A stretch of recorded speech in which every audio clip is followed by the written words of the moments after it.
Hi, welcome to Nandhu's vlogs. ரொம்ப நாளைக்கு அப்புறம் கடையிலேருந்து ஒரு லென்த் வீடியோ போடுறேன்.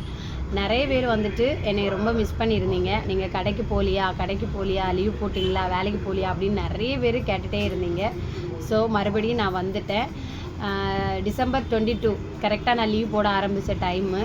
இன்றைக்கி வந்துட்டு ஜான்வரி 23 கரெக்டாக கடைக்கு வந்திருக்கேன். இடைக்கு ஒரே ஒரு நாள் மட்டும் ஷாப்பில் வந்தேன், வீடியோ போட்டேன். மறுபடியும் வீட்டுக்கு போக வேண்டிய சூழ்நிலை வந்துச்சு, மறுபடியும் வீட்டுக்கு போனேன். ஸோ எல்லாமே கம்ப்ளீட் பண்ணிவிட்டு இன்னைக்கு வேலைக்கு வந்தாச்சு. ஸோ வந்ததுமே எனக்கு வந்துட்டு நல்ல ஒரு விஷயந்தான், பாசிட்டிவான ஒரு விஷயம் நடந்துச்சு. அது என்ன அப்படின்னு சொல்லிட்டு தான் உங்ககிட்ட ஷேர் பண்ணலான்னு தான் வந்தேன். எப்போவுமே நமக்கு கஷ்டம் மட்டும் வராதுல்ல. ஆனாலும் நான் இன்னொரு விஷயம் என்ன நினச்சேன்னா, நம்ம சேடாக இருக்குது, நம்ம அழுகிற விஷயம் எதையுமே சோஷியல் மீடியாவில் ஷேர் பண்ணக்கூடாது. நம்மளை பார்த்து, அதாவது என்னை பார்த்து நிறைய பேர் வந்துட்டு இவங்கள பார்த்து நம்ம இப்படி இருக்கணும், அவங்க எல்லாருக்கும் முன்னுதாரணமாக நான் இருக்கணும் அப்படிங்கிறது தான் என்னோடய தாட்டே. ஸோ எனக்கு நிறைய பேருக்கு தெரியும், நான் கொஞ்ச நாளாகவே எனக்கு வீட்டில் நிறைய பிரச்சனைன்னு சொல்லிட்டு இருந்தேன். ஆனால் ப்ராப்ளம் என்னன்னு நிறைய பேருக்கு தெரியாது. ஸோ அதை அப்படியே முங்கி போட்டோம். ஏன்னா நான் நல்லது மட்டும்தான் நினைப்பேனே, எல்லாருக்கும் நல்லது நினைப்பேன். எல்லாருமே என்கிட்ட யார் யார் பாசமாக இருக்காங்களோ அவங்க எல்லாருக்குமே நான் நல்லது நினைப்பேன். நான் அவங்கக்கிட்டேருந்து எடுத்துக்கிட்ட நினைக்கிற ஒரே ஒரு விஷயம் பாசத்தை மட்டும்தான். ஸோ அதில் வந்துட்டு நான் ஃபெயில் ஆகிட்டேன்னே சொல்லலாம். எல்லோரும் இப்படி என்னை வந்துட்டு ஏமாத்துறாங்களே அப்படின்னு நினச்சி ஒரு கவலை துக்கத்தில் தான் இருந்தேன். நேற்றைக்கு வரையும் வீட்டில் இருந்து எங்கள் அம்மாவும் ஓகே, இதுக்கு பிறகு நான் இந்த வாடகை வீட்டில், அதாவது இவ்வளோ தூரத்தில் வந்திருக்க வீட்டில் நான் இருப்பேன்னு எங்கள் அம்மாவும் மனசு ரீதியாட்டு அவங்க சந்தோஷமாக தான் என்னை வழி அனுப்பி வச்சாங்க. இன்னைக்கு கடையில் வந்தது ஒரு நல்ல விஷயம் என்ன நடந்துச்சுன்னா, கிறிஸ்மஸுக்கு முன்னாடி வந்துட்டு நம்ம நெய்யாற்றிங்கரையில் வந்துட்டு அமலோற்ப மாதா வந்துட்டு சர்ச்சு வந்து கெட்டுறது வந்துட்டு நன்கொடை எங்கிட்ட கேட்டிருந்தாங்க.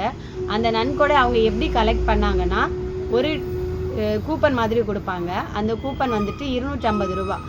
அப்போ முடிஞ்ச வரைக்கும் நீங்கள் எவ்வளோ ரூபா டொனேஷன் பண்ணுறீங்களோ அது முறைப்படி நீங்கள் கூப்பன் எடுத்தால் போதும் அப்படின்னு தான் எங்கிட்ட சொல்லியிருந்தாங்க. நானும் சரி ஃபஸ்ட்டு 10 கூப்பன் எடுக்கிறேன் அப்படின்னு தான் நான் சொல்லியிருந்தேன், அவங்கக்கிட்ட வாக்கு கொடுத்தேனே. அதுக்கப்புறம் என்னோடய சந்தர்ப்ப சூழ்நிலைகள் எங்கிட்ட பைசா இல்லாத காரணத்தினால அந்த ப்ராப்ளத்தோட நான் ஊருக்கு போயிருந்த டைமில் எனக்கு கால் பண்ணி கேட்டாங்க. அப்போ நான் சொன்னேன், இப்போ இருக்க சுச்சுவேஷனில் என்னால் 10 கூப்பன் எடுக்கிறதுக்குள்ள வழி எங்கிட்ட கிடையாது. ஆனால் நான் கடவுளுக்கு செய்யணும்னு ஆசைப்பட்றேன், எனக்கு 5 கூப்பன் தாங்க அப்படின்னு சொல்லிட்டு 5 கூப்பனை கடையில் கொடுக்க சொன்னேன். அந்த கூப்பனை கூட நான் பார்க்கவே கிடையாது. ஆனால் இன்றைக்கி நான் கடையில் வந்திருக்கேன். அந்த 5 கூப்பனில் ஒரு கூப்பன் வந்துட்டு எனக்கு ப்ரைஸ் விழுந்திருக்கு. எவ்வளோ ஒரு சந்தோஷம் யோசிச்சு பாருங்கள். மனுஷங்களாக இருக்க நிறைய பேர் எனக்கு நிறைய துரோகங்கள் பண்ணாலுமே கடவுள் மேலே இருந்து என்னை பார்த்துட்டு இருக்காருன்னு தான் நினைக்கிறேன். இது என்ன அவ்வளோ பெரிய விஷயமானு கேட்டால் எனக்கு இது வந்துட்டு ஒரு பெரிய விஷயந்தான். கிட்டத்தட்ட இந்த 1 மந்தாக எனக்கு நடந்த நிறைய விஷயங்களை நினச்சி பார்க்கும்போது இது எதிர்பாராத விதமாக, அதுவும் கடவுளுக்கு பேரில் நம்ம ஒரு டோக்கன், அதாவது டொனேஷன் கொடுக்க நினச்ச இடத்துல நீ எனக்கு டொனேஷன் கொடுக்குற, ஆனால் உனக்கு நான் நல்லது செய்வேன். மனுஷனாக படைச்சவங்க உனக்கு நிறைய துரோகம் செய்தாலும் இல்லை உன்னை கஷ்டப்படுத்தினாலும் கவலைப்படாத, உனக்கு நான் இருக்கேன். பேசும்போதுலே எனக்கு உடம்பெல்லாம் ஒரு மாதிரி இதாகுது. நான் இருக்கேன் உனக்கு அப்படின்னு சொல்லிக்கிட்டு இது கடவுளாக எனக்கு தந்த ஒரு பெரிய வரமாக தான் நான் நினைக்கிறேன். பெரிய கிஃப்ட்டு அப்படின்னா நிறைய ரூபாய் இல்லை, இது நிறைய பேர் இந்த டோக்கன் வந்துட்டு வாங்கியிருக்காங்க. நிறைய பேர் கோயிலுக்கு டொனேஷன் கொடுத்துருக்காங்க.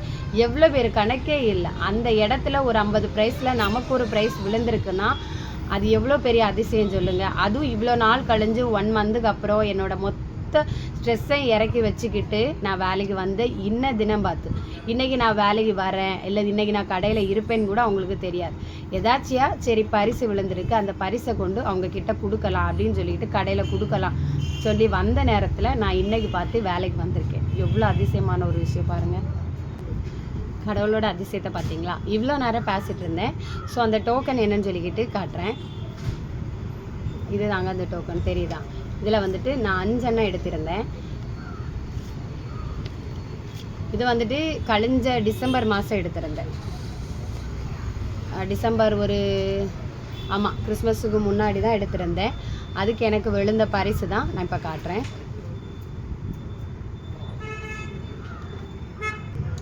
ஒரு நிமிஷம். இதில் வந்துட்டு நிறைய ப்ரைஸ் உண்டு. என்னென்ன ப்ரைஸ்ன்னு நான் சொல்கிறேன்.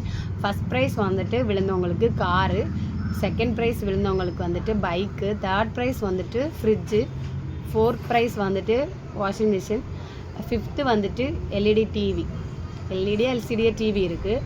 அல்லாத வந்துட்டு 500 வரை நமக்கு வந்துட்டு இது ஆறுதல் பரிசு மாதிரி கொடுப்பாங்கல்ல, டோக்கன் விழுந்தவங்களுக்கு மட்டும்தான். ஸோ எனக்கு டோக்கன் தந்தவங்க வந்துட்டு ஒரு நிறைய பேர் எடுத்து கொடுத்துருக்காங்க. அதில் மொத்தம் 3 பேர் தான் விழுந்திருக்கு. அதில் 1னா இன்னும் 2 பேர் வேறு. ஸோ எத்தனை பேர் எதிர்பார்ப்பவங்கள்ட்ட எடுத்தாங்க. இது கண்டிப்பாக நமக்கு வந்துட்டு ஒரு லாட்ரி டிக்கெட்டு போல் கிடையாது. எதிர்பார்ப்பே இல்லை. நம்ம ஒரு டிக்கெட் எடுக்கிறோம், நமக்கு வந்துட்டு விழணும் அப்படிங்கிற எந்த எதிர்பார்ப்பும் இல்லை. இது நம்ம ஒரு கோயிலுக்கு செய்கிற நன்கொடை அப்படின்னு நினச்சி தான் நான் பண்ணினேன். இது எந்த ஒரு எதிர்பார்ப்பு இல்லை. நான் இப்போ என்ன நினைக்கிறேன்னா, இது வந்துட்டு கிஃப்டாக நான் பார்க்கல. கடவுள் எனக்கு ஏதோ ஒரு நல்ல விஷயத்தை தான் செய்கிறதுக்கு இது ஒரு ஆரம்பமாக நான் எடுத்துக்கிட்டு இருக்கேன். ரொம்ப ரொம்ப சந்தோஷமாக இருக்குது. கடவுள் வந்துக்கிட்டு மனிதர் மூலமாக தான் நமக்கு நிறைய விஷயத்த உணர்த்துவாங்களே, அதை நான் வந்துட்டு உணர்றேன் நிறைய விஷயம். இன்றைக்கி நான் கடைக்கு வந்ததுமே இப்படி ஒரு நல்ல விஷயம் நடந்தது, எனக்கு ரொம்ப ரொம்ப சந்தோஷமாக இருக்குது. ஸோ இது தாங்க நீங்கள் பார்த்துக்கோங்க. என்னென்னா நான் 5 டிக்கெட் எடுத்துனதையும் காட்டணும்ல, கரெக்டாக 5 டிக்கெட் எடுத்தேன். இந்த 5 டிக்கெட்டுமே நான் இங்கே இருந்த நேரம் எடுக்கல. 5 டிக்கெட்டை கொண்டு கடையில் கொடுங்க, நான் பைசா உங்களுக்கு தரேன் அப்படின்னு சொல்லிக்கிட்டு தான் கொடுத்தேனே. இதுக்கு தந்த கிஃப்ட் தாங்க இது. இந்த மாஸ்டரோட ஒரு ஸ்டீல் ஹாட் பாக்ஸுங்க, சூப்பராக இருக்குது. இதை நான் ஃபுல்லாக ஓப்பன் பண்ணி காட்டுறேன். வாரண்டி எல்லாம் இருக்குது. இதில் இன்னொரு பெரிய விஷயம் தெரியுமாங்க, எங்கள் அம்மா வந்துட்டு நேற்றைக்கு எங்கிட்ட தோசை சுட்டிருந்தாங்களா. சிம்பா வந்துட்டு வீட்டில் சிம்பான்னு ஒரு டாக் உண்டு தெரியும்ல, சிம்பா வந்துட்டு சிம்பாவுக்கு தோசை வச்சு கொடுத்தாங்க. அப்போ அது வந்துட்டு காஞ்ச தோசையை இப்படி வச்சு கொடுத்துருக்கீங்களே, அது வந்துட்டு அழகாக மெதுவாக இருந்தால் தானே அது சாப்பிட்ருக்கும் அப்படின்னு சொல்லி நான் கேட்ட நேரம் எங்கள் அம்மா வச்சு, அதுக்கு நம்மகிட்ட ஹாட் பாக்ஸ் இல்லையே, ஒரு ஹாட் பாக்ஸ் வாங்கிதான்னு கேட்டால் நீ சத்தம் போடுவா, இப்போ இருக்க நிலைமைக்கு கொண்ட ஹாட் பாக்ஸ் வாங்கியா கேட்க முடியும், அதனால தான் நீ அடுத்தட வார நேரம் அது எனக்கு ஒரு ஹாட் பாக்ஸ் வாங்கிதா, குழந்தைகளுக்கு ஏதாவது சுட்டு வச்சா பிளேட்டில் வச்சுருக்கனால அது நல்லா ஆறி போகுது அப்படின்னு சொல்லிக்கிட்டு நேற்றைக்கு அவங்க சொன்ன நேரம் என்னமோ தெரியல, எனக்கு வந்த கிஃப்ட்டுமே அதுவும் ஒரு ஸ்டீலில். நான் வாங்க நினச்சிருந்தா கூட ஒரு பிளாஸ்டிக்கில் தான் வாங்கியிருப்பேன். ஒரு ஸ்டீலில் யோசித்து பார்க்க முடியுமா? நம்ம யோசித்தது ஒன்று, ப்ளஸ் இது வீட்டுக்கு தேவையான விஷயம். இது எங்கள் அம்மா வாயிலேருந்தே எனக்கு கேட்ட ஒரு விஷயம். இது வாங்கின உடனே நான் அதை தான் நினச்சேங்க. அழகாக இருக்குது. ஒரு தாராள ஒரு குடும்பத்துக்கு எங்கள் வீட்டுக்கு போதும். அழகாக இருக்குது. மூடியுமே நல்ல கனமாக இருக்குது. நல்லா இருக்குல்ல, சூப்பராக இருக்குது. எனக்குமே ரொம்ப பிடிச்சிருக்கு. இந்த வீடியோ பிடிச்சிருக்கவங்க எல்லாரும் மறக்காமல் லைக் பண்ணுங்கள், கமெண்ட் பண்ணுங்கள். வீடியோவை வந்துட்டு உங்கள் ஃப்ரெண்ட்ஸுகளுக்கு ஷேர் பண்ணி கொடுத்து என்னோட ஐடியா வந்துட்டு சப்ஸ்கிரைப் பண்ண சொல்லுங்கள். எல்லாருக்கும் இந்த வீடியோவை இவ்வளோ நேரம் பொறுமையாக பார்க்குற என்னோட சப்ஸ்கிரைபர் எல்லாருக்கும் ரொம்ப நன்றி. புதிய சப்ஸ்கிரைபர் பார்த்துட்ருக்கீங்களன்னா உங்களுக்கும் ரொம்ப ரொம்ப நன்றிங்க. மறுபடியும் நீங்கள் எனக்கு சப்போர்ட் கொடுத்துட்டே இருங்க. நான் இதே போல் நல்ல நல்ல வீடியோஸோடு உங்களை வந்து பார்க்குறேன். என்னோட சந்தோஷமான விஷயங்களை நான் உங்ககிட்ட ஷேர் பண்ணிகிட்டே இருப்பேன். யாருமே கவலை கஷ்டம் வரும்போது துவண்டு போகாதீங்க.